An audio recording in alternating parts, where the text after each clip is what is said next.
Bonjour, je suis Hakim La'Alam et je vous propose ma chronique du mercredi 2 février 2022. Elle s'intitule « Le trésorier du clan d'Oujda les deux mosquées ». Ce banc, mon Dieu, ce banc désespérément vide. Je crois, même si la concurrence mafieuse est rude, que je n'ai jamais autant espéré voir son popotin posé sur cette portion de banc de tribunal. On a les attentes et les ambitions que l'on peut dans sa vie. Moi, je l'avoue, sans que l'on ait besoin de me torturer pour ça, que j'ai rêvé du moment goûteux où je verrai Cheikh Ibrahim assis devant ses juges. Oh, je sais bien que mes rêves n'ont rien d'enthousiasmant pour quelqu'un de normal. Les gens normaux rêvent de belles choses, de familles heureuses, de santé, de voyages, voire d'opulence. Mais voilà. Je ne suis pas normal et de cela vous avez dû vous en rendre compte, je suppose. Alors, la lippe mauvaise, le regard noir et les poings serrés sur mon inutilité rageuse, je regarde et regarde encore ce bout de banc en bois dur, vide du derrière de crinière blanche. Le propre des rêves et désirs ardents inassouvis, c'est qu'ils s'apaisent un peu par l'imagination, du moins c'est ce qu'on raconte. Et là, je me suis surpris à imaginer ce que pouvait faire Khlil au moment précis du déroulement de son procès d'Alger. Aujourd'hui et maintenant, lorsque des prévenus défilent à la barre, que fait le Texan? Sourit-il de son sourire de mauvaise légende? Se resserre-t-il un verre de cet alcool cher, payé avec l'argent extrait de cette terre pour laquelle 1,5 million de Shohada sont morts?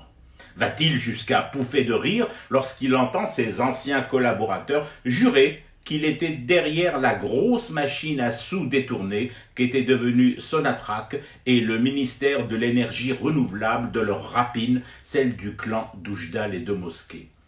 Pose-t-il ses deux mains sales sur le cuir précieux de son sofa dans le grand living de son exil doré, comme pour mieux se convaincre qu'il est bien là, à l'abri de l'histoire et de la détresse des peuples qui la hantent?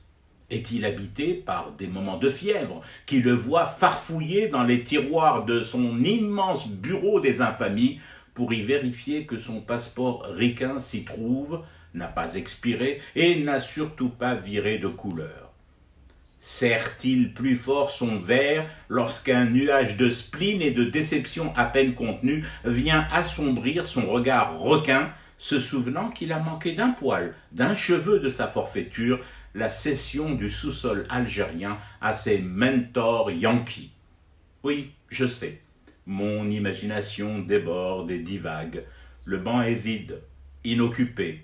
Juste ce nom et ce prénom à jamais sali et qui se prononce comme un vent mauvais qui balaie cette salle d'audience. En tendant un peu l'oreille, même moi, le sourd comme un pot, j'en entendrais presque le rire sardonique de crinière blanche.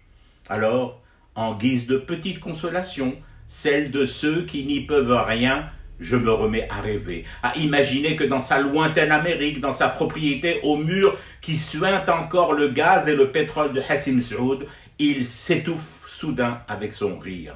Dans un dernier soubresaut que certains diraient divin, d'autres de justice immanente, et moi, de cette conviction que l'esprit frappeur, jamais apaisé et transfrontalier de Cheikh Messoud a enfin accompli son œuvre. Alors, et alors seulement, je n'en fumerai que plus voluptueusement mon thé pour rester éveillé à ce cauchemar qui continue.